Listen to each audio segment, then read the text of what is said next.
Hey, church family.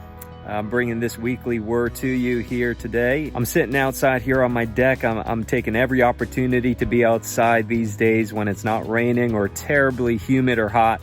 I love just taking in these summer days. I want to share a thought with you here that will serve as a follow-up to Sunday's message. I'm reading this book right now, actually listening to a book by Francis Chan, Letters to the Church. First of all, this is my first audiobook experience, and I'm loving it, man. For all you audiobook lovers out there, I'm a little bit late to jumping on that train, but it has revolutionized my reading experience. Anyway, I've had a number of students recommend this book to me. They say, Dan, you gotta read this book. You gotta read this book. And so finally, I picked up the book, Letters to the Church by Francis Chan, and he talks about the fruit of the Spirit in that book briefly. And in that book, he mentions how the fruit of the Spirit, if what the Spirit of God produces in us is truly the work of the Holy Spirit of God. Like, again, we talked about on Sunday, the almighty, all-powerful God has taken up residence inside of us. If that God is the one who is producing this kind of fruit inside of us, this fruit should not look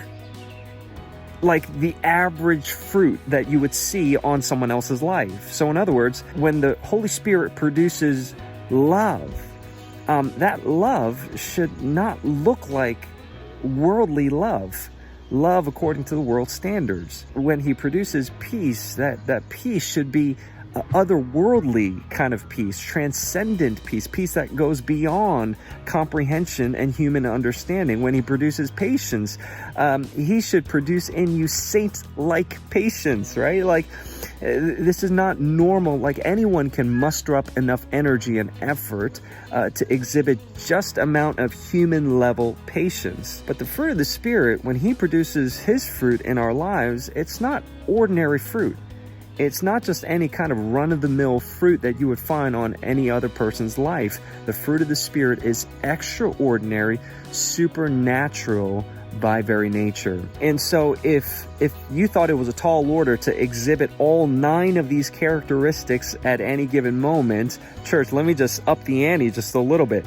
We're not even talking about just regular love, joy, peace, just regular patience, kindness, goodness, gentleness, faithfulness, we're talking about like divine love, divine peace, heavenly joy. I mean, like, we're talking about these characteristics that is multiplied exponentially. Friends, this is the kind of fruit that the Holy Spirit wants to produce in us. The only way to access that, the only way to allow the Holy Spirit of God to do that work in us is to pray that simple prayer we talked about on Sunday. Holy Spirit, come.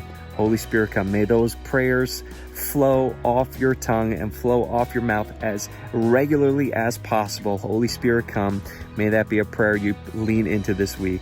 God bless you, church family. Love you all, and we'll talk soon.